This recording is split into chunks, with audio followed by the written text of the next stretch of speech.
Mana ada saksi? Sebab dia orang 2 orang tu aja yang ada.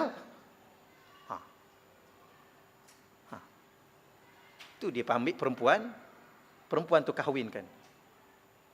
Yang pelajar UIA, dia guna macam mana? Dia guna mazhab. Imam Syafi'i, ya wajib ada saksi, ada wali. Imam lain ada yang tak wajib wali. Ada imam lain yang tak wajib saksi. Dia campur semua sekali, akhirnya semua tak ada. Akhir sekali kahwin cowboy. Lantik kawan dia, jadi imam, kahwinkan. Perempuan ni bagi wakilkan pada kawan dia tu. Kahwin cowboy. Saya kata cowboy tak kahwin macam tu. Mana ada kahwin macam tu? Tapi dunia sekarang, pelajar UIA, bukan nak burukkan UIA, orang tu. Sama juga Islam dengan orang Islam lain. Wallahu a'lam. Boleh tuan-tuan ya? Sikit-sikit lagi lah. Kewujudan langit bumi, mana tadi? Nabi Muhammad okay. Kemudian kewujudan langit, unsur kejadian makhluk. Ini kita maklumlah, iblis daripada dan jin daripada api dan semua sekali, tak perlulah. Kewujudan langit bumi, tak payah ceritalah tuan-tuan ya. Sebab kita selalu duduk baca ayat ya, as-sama wal ard. Kemudian wujudnya arash.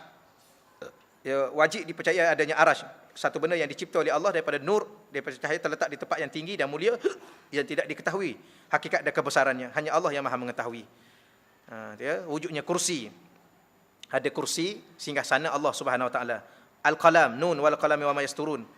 Kursi itu ayat kursi. Ada arash tu, ayat-ayat tentang arash tu ada tuan-tuan, saya tak bawa di situ. Syurga dan neraka kekal. Akidah ahli sunnah wal jamaah, dia kata syurga dan neraka ni kekal. Tapi ada kumpulan-kumpulan tuan-tuan sekalian mengatakan syurga dan neraka tidak kekal. Dia ada tempoh. Ya. Belakang tu saya senarai secara ringkas. Akhir itu kita ringkaskan. Baik. Persoalan 42, persoalan rezeki. Rezeki sekalian manusia telah ditakdirkan sejak azali, tidak bertambah dan tidak berkurang. Tetapi manusia disuruh mencari rezeki, diwajibkan berusaha dan ikhtiar serta tidak boleh menunggu rezeki datang dengan sendiri. Kenapa dikatakan begitu? Wa ma min dabbatin fil ardi illa 'ala Allahi rizquha. Ya, dan tiada suatu makhluk yang bergerak di muka bumi melainkan dijaminkan Allah rezekinya. Dabbah tu biasanya ya binatang yang melata atas muka bumi. Kalau binatang yang melata atas muka bumi pun diberi rezeki, ya bagaimana kita? Ya dijamin rezeki, bagaimana pula dengan kita? Maka rezeki telah ditentukan. Ya, tidak, kata ulama, tidak bertambah, tidak berkurang kerana dah ditentukan. Tapi wajib kita usaha. Cuma ada ulama kata juga, usaha-usaha tu Allah ni tidak mustahil, sebab harus bagi Allah walaupun dia tentukan, sebab dia tak terikat dengan ketentuan dia sendiri, harus bagi Allah dia boleh tambah dan dia boleh kurang. Sama juga ajal. Kita kata ajal dah tetap, tapi kenapa Nabi suruh kita doa panjang umur? Tapi memang Allah kata apa ni? Apa Allah ayat Quran tu tuan-tuan ya, sebab banyak sangat dah. Ya, apabila ajal tu datang tak akan dilewatkan seminit akan. Mana benda tu tetap. Tapi kenapa minta panjang umur? Karena kita minta dengan Allah, Allah suruh kita minta. Mungkin Allah akan panjangkan umur kita. Macam sama ada seorang malaikat tu, satu malaikat, Allah kata kamu pergi tengok orang ni, orang ni 3 hari lagi dia mati. Kemudian malaikat pergi tengok, tak mati. Lepas 3 hari malaikat tengok tak mati. Kemudian dia tanya Allah, dia kata, wahai Allah, kenapa kamu kata orang ni 3 hari lagi mati? Kamu tetapkan. Tapi aku pergi tengok lepas 3 hari tak mati. Kemudian dia kata, sebenarnya orang tadi bersedekah. Dalam tempoh 3 hari itu, sementara tunggu mati, dia bersedekah. Aku tambah umur dia 30 tahun. Kita tengok dalam kitab Tanbih Ghafilin dan sebagainya. Sebab tu tuan-tuan, mungkin saya dengan tuan-tuan lama dah mati. Tapi kok dah tabung masjid duk lalu, kita masuk. Kalau tuan-tuan nak cepat, tuan-tuan jangan masukkan. Ada seorang ni, dia kata 30 hari lagi mati. Malaikat pergi, malaikat itu, pergi awal sikit, pergi awal mati dah. Dia kata 30 hari lagi. Ya. Kemudian, kenapa mati awal, wahai Allah? Sebab dalam tempoh 3 hari itu dia tak buat apa-apa. 3 hari tuan-tuan ya. Waktu ulama kata kita ni hati kita akan mati 3 hari. Kalau tuan-tuan tak baca Quran, tak beribadah, tak mengaji, 3 hari mati. Hati ni. Itu kata tempoh 3 hari. Baiklah, kemudian seterusnya doa orang mukmin. Doa orang mukmin akan memberi manfaat pada dirinya, dan sekiranya dia berdoa kepada orang lain, maka orang yang didoa itu juga akan mendapat manfaat. Ni ya. Sampai tak sampai pahala, ni cerita sampai tak sampai pahala. Doa orang mukmin akan memberi manfaat bagi dirinya.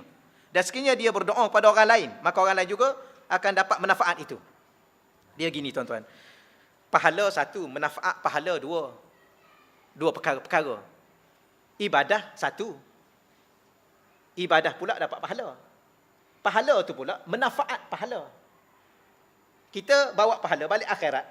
Allah timbang pahala kita. Manfaat daripada pahala itu kita dapat rahmat. Dengan rahmat itu kita ke syurga. Tak? Macam orang berjudi dapat dosa. Apa dia mudarat dosa itu menyebabkan dimurka oleh Allah. Dengan kemurkaan itu dapat neraka. Ini cerita ni. Dia ada dua, pahala dan manfaat pahala. Sebab tu orang bahas sekarang ni, kalau kita sedekah pahala, boleh tak? Kita baca Quran, sedekah Quran, boleh tak? Sampai tak? Ini orang bincang. Sebab tu ada orang bahas, ada orang bincang ialah pahala, ada orang bahas manfaat pahala. Tapi kalau saya sebut ringkas tuan-tuan ni, akidah ahli sunnah wal jamaah, 4 mazhab, 3 mazhab kata sampai. Kalau kita sedekah pahala-pahala bacaan Quran kita kepada si mati, sama ada dia ayah kita, mak kita ataupun dia kawan-kawan kita yang tak ada kena-mengena darah daging dengan kita. 4 mazhab. Imam Hanafi, Imam Maliki, Imam Hambali. Imam Syafi'i kata tak sampai kecuali doa. Doa supaya Allah sampaikan. Tu nak kena. Sebab tu ada setengah-setengah grup ni, dia baca separuh. Imam Syafi'i kata tak sampai. Dia tak kata, Imam Syafi'i kata tak sampai kecuali dengan doa. Sebab tu akhir sekali kita tahlil, ya, kita baca Yasin, sekali kita doa, ya Allah, ya mintalah pahala apa yang saya baca tadi, ada pahala kamu terima, dan kalau ada pahala ya Allah, aku nak doa, nak minta denganmu ya Allah. Aku nak hadiahkan pahala ni dan minta engkau sampaikan pahala ini ataupun manfaat dia kepada si mati yang aku niatkan ini ya Allah. Itu Imam Syafi'i. Tapi kalau 4 mazhab ni, Imam Maliki, ya tuan-tuan boleh rujuk dia. Kitab Imam Maliki, kitab Imam Hambali, kemudian kitab Imam Hanafi, semua kata sampai. Baca, niat, sampai. Niat tu memanglah, innama a'malu binniyat, nak kena tahu tu, biasalah.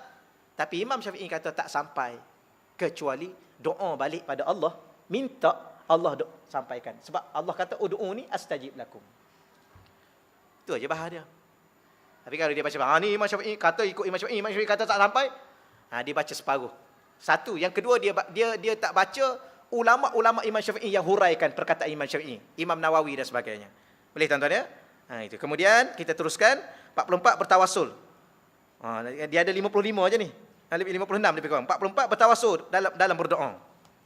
Baik, berdoa kepada Allah. Yang ni saya nak urai sikit tuan-tuan. Ni ada setengah-setengah ustaz kata tawassul ni syirik, bid'ah, syirik.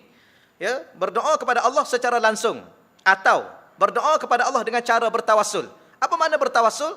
Mengambil berkat dengan para wali, orang-orang soleh, ambil berkat daripada ibadah yang kita lakukan dan lain-lain, adalah sunat hukumnya.